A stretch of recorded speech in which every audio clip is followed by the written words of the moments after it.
Hi every one, welcome to the woman of honour series. ഇന്ന് ഒരു news ഈയിടെ കേട്ട ഒരു ന്യൂസിനെ ബേസ് ചെയ്തുള്ള ഒരു വിഷയമാണ് ഒരു ചെറിയ വീഡിയോ ചെയ്യുന്നത്. അതായത് ബാംഗ്ലൂരിൽ ഒരു ഫ്ലാറ്റിൽ, അതായത് ഒരു യുവതിയുടെ ശരീരം പുഴുവരിച്ച നിലയിൽ കണ്ടെത്തിയെന്നും ചന്താപുര എന്ന് പറയുന്ന സ്ഥലത്തുള്ള ഒരു ഫ്ലാറ്റിലാണ് ഈ സംഭവം നടന്നത്. ഇത് ആയിട്ട് കുറച്ച് ദിവസങ്ങളായി.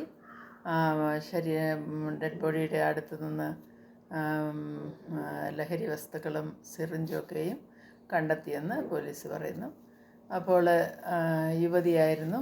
അപ്പോൾ ഫ്ലാറ്റിൽ മരിച്ച നിലയിൽ ആയിട്ടും ആരും കണ്ടില്ല. അവസാനം പുഴുവരിച്ചു കഴിഞ്ഞ് എങ്ങനെയോ ഇവരറിഞ്ഞു. എന്തായാലും പോലീസൊക്കെ ബോഡി കണ്ടെത്തി.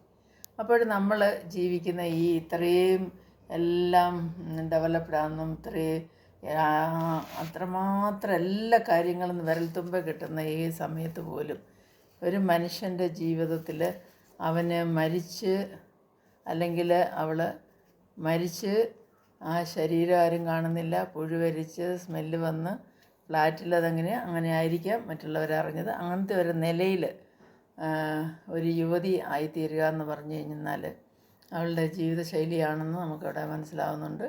ഡ്രഗ്സൊക്കെ ഉപയോഗിച്ചിട്ട് അങ്ങനത്തെ രീതിയിൽ, അതായത് ആ ഫ്രണ്ട്ഷിപ്പും ഒക്കെ കൊണ്ട് അങ്ങനെ ഒരു തെറ്റായ രീതിയിലുള്ള ജീവിതം നയിച്ച വ്യക്തിത്വമാണെന്ന് നമുക്ക് ഊഹിക്കാം. എന്നാൽ ഇവിടെ എന്തുകൊണ്ടാണ് ഇവരൊക്കെ ഇങ്ങനെ ആയിപ്പോകുന്നതിനെക്കുറിച്ച് നമ്മൾ ചിന്തിച്ചാൽ സൊസൈറ്റിയും അതിന് കുറച്ചൊക്കെ റെസ്പോൺസിബിൾ അല്ലേ എന്ന് നമ്മൾ ചിന്തിക്കേണ്ടിയിരിക്കുന്നു. കാരണം ബൈബിളിൽ മത്തായി സുവിശേഷം 5-ാം അധ്യായം 14 മുതൽ 16 വരെയുള്ള വാക്യങ്ങൾ ഇങ്ങനെ വായിക്കുന്നു. നിങ്ങൾ ലോകത്തിൻ്റെ വെളിച്ചമാകുന്നു. മലമേൽ ഇരിക്കുന്ന പട്ടണം മറഞ്ഞിരിപ്പാൻ പാടില്ല.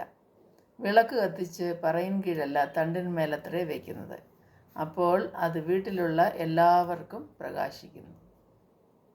അങ്ങനെ തന്നെ മനുഷ്യർ നിങ്ങളുടെ നല്ല പ്രവൃത്തികളെ കണ്ട് സ്വർഗസ്ഥനായ നിങ്ങളുടെ പിതാവിനെ മഹത്വപ്പെടുത്തേണ്ടതിന് നിങ്ങളുടെ വെളിച്ചം അവരുടെ മുമ്പിൽ പ്രകാശിക്കട്ടെ. അപ്പോൾ ഈ വഴിതെറ്റിപ്പോകുന്നവർ മാത്രമല്ല, നിരാശയിലുള്ളവർ, ജീവിതമാർഗം വഴിമുട്ടി നിൽക്കുന്ന അങ്ങനെയുള്ള മനുഷ്യരൊക്കെയും ഈ സമൂഹത്തിൽ ധാരാളമുണ്ട്. അവരുടെ മുമ്പിൽ നമ്മളുടെ വിളക്ക് കണ്ട് നമ്മളുടെ പ്രകാശം, കർത്താവിൻ്റെ പ്രകാശം അവരുടെ മുമ്പിൽ അവർക്ക് കാണുവാനിട വന്നു കഴിഞ്ഞാൽ തീർച്ചയായിട്ടും അവർക്കും അവരുടെ നിരാശയിൽ നിന്ന്, ബുദ്ധിമുട്ടുകളിൽ നിന്നും വെളിയിൽ വരുവാനായിട്ട് സാധിക്കുമെന്നാണ് നമുക്ക് മനസ്സിലാകുന്നത്. തന്നെയല്ല, നമ്മുടെ നല്ല പ്രവൃത്തികളെ കണ്ട് ജനം ദൈവത്തെ മഹത്വപ്പെടുത്തുമെന്ന് പറയുന്നു. ഇവിടെ നമ്മൾ ആലോചിക്കുമ്പോൾ നമ്മൾ നോമ്പ് നോക്കുന്നു, നമ്മൾ പ്രാർത്ഥിക്കുന്നു, നമ്മൾ പള്ളിയിൽ പോകുന്നു, എല്ലാം ചെയ്യുന്നു. പക്ഷെ പ്രവൃത്തി എന്ന് പറയുന്നിടത്ത് നമ്മൾ എത്രമാത്രം പുറകിലാണെന്നുള്ളത് ചിന്തിക്കാതെ ഇരിക്കുവാൻ പറ്റുകയില്ല. എല്ലാവരും തിരക്ക് പിടിച്ച് ജീവിതം നയിക്കുന്നു. എന്നാൽ ഈ സമൂഹത്തിൽ നമുക്കൊരു ഉത്തരവാദിത്വം ഉണ്ടെന്നുള്ളത് നമ്മൾ മറന്നു പോവുകയാണ്.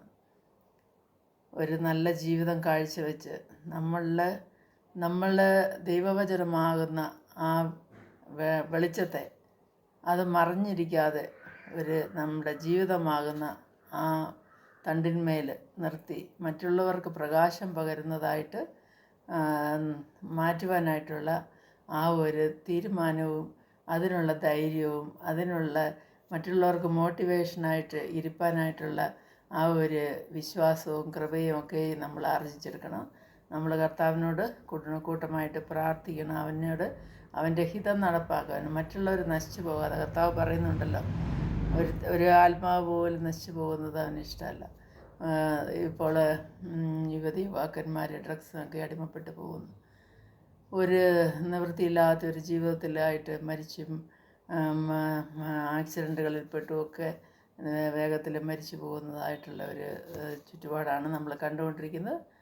എന്നാൽ ദൈവം അതല്ല ആഗ്രഹിക്കുന്നെന്നുള്ളത് നമുക്ക് മനസ്സിലാക്കണം. നമ്മളുടെ ഉത്തരവാദിത്വം നിറവേറ്റുവാനായിട്ടും നമ്മൾ ദൈവത്തിൻ്റെ വചനമാകുന്ന ആ ദീപത്തെ മറ്റുള്ളവർക്ക് കാണിക്കുവാനായിട്ട് നമ്മുടെ പ്രവർത്തികളിൽ കൂടി, നമ്മളുടെ ജീവിതത്തിൽ കൂടി അത് മറ്റുള്ളവർക്കൊരു സഹായമായി തീരുവാനായിട്ട് നമുക്ക് അതിനുവേണ്ടി പ്രയത്നിക്കാം, അതിനുവേണ്ടി പ്രാർത്ഥിക്കാം, അതിനുവേണ്ടി ഒരുങ്ങാം.